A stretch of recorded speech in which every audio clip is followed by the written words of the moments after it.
Nest with me at 36 weeks pregnant, part 2. Napakagulo nga ng lagayan niya. Tinambak ko lang kasi yung mga binili ko. Una ko nga gagawin ay huhugasan itong mga feeding bottles at pacifier niya. Hugasan ko na rin pati yung milk container niya. Ito nga pala lahat yung nabili ko at yung mga niregalo sa akin ng gender reveal. Ngayon lang talaga ako sinipag mag-ayos ng mga gamit ni baby. Sinulit ko na nga itong day off ko at ginawa ko na lahat ng mga dapat kong gawin. Hindi ko rin kasi talaga masabi kung kailan ba gusto ni baby lumabas. Kaya dapat prepared na lahat ng mga gamit niya. Nga palang milk container na to na Dr. Brown's ay binili ko pa online. In-order ko siya sa Center Point tas pinick up ko na lang. Mas makakatipid ka kasi kung bibili ka online kaysa sa physical store. Bukod pa dun wala namang extra charge kasi pipick upin mo naman sa mismong store eh.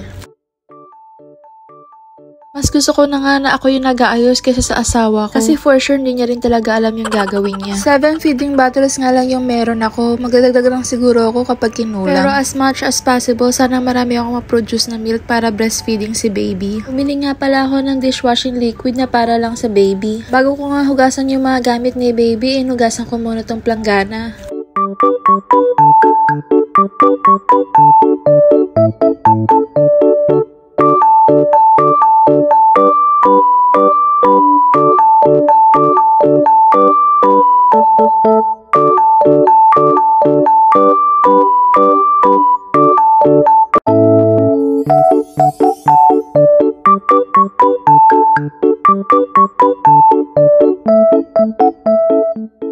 Bago ko nga banlawan yung mga bote ni baby, binuksan ko muna itong sterilizer niya. Lalo nga lang din pala sa amin to nung aming gender reveal. Thank you nga ulit kay Janet sa pagbigay nito. Binasa ko nga muna yung instruction kung paano gamitin. Kailangan ko muna nga siyang paanderin ng walang kasamang bote sa loob. Pero bago ko nga siyang gamitin, hinugasan ko muna siya. At pinatuyo ko rin gamit ang paper towel.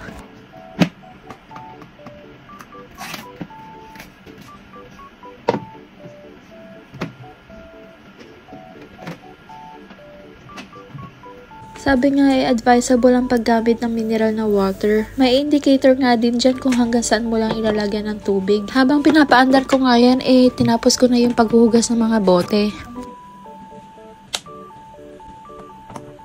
Siguro nag-antay din ako ng 20 minutes bago siya namatay ng tuluyan.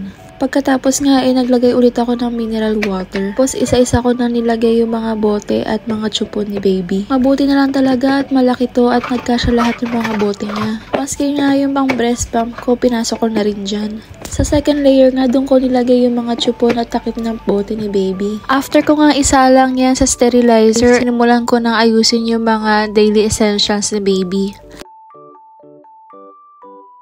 Tinanggal ko nga muna isa-isa tapos tsaka ako sinanitizer yung lagayan ni baby.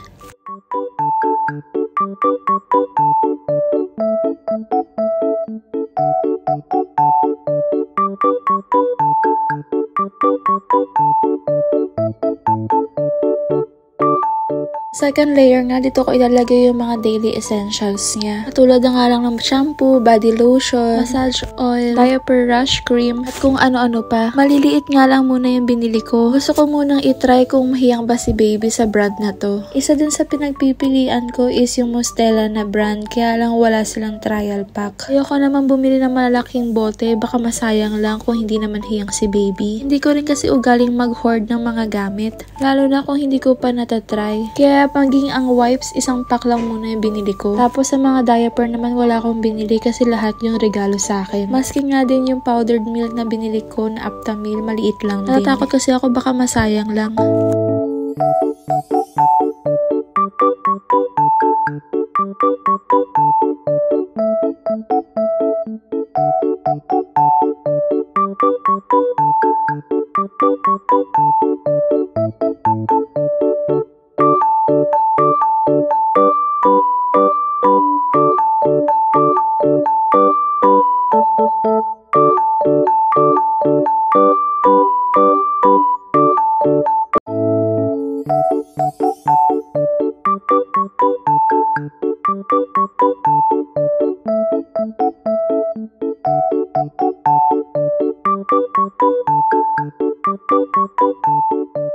Sa last layer nga, dito ko nga ulit lalagay yung mga pampers tsaka wipes ni baby.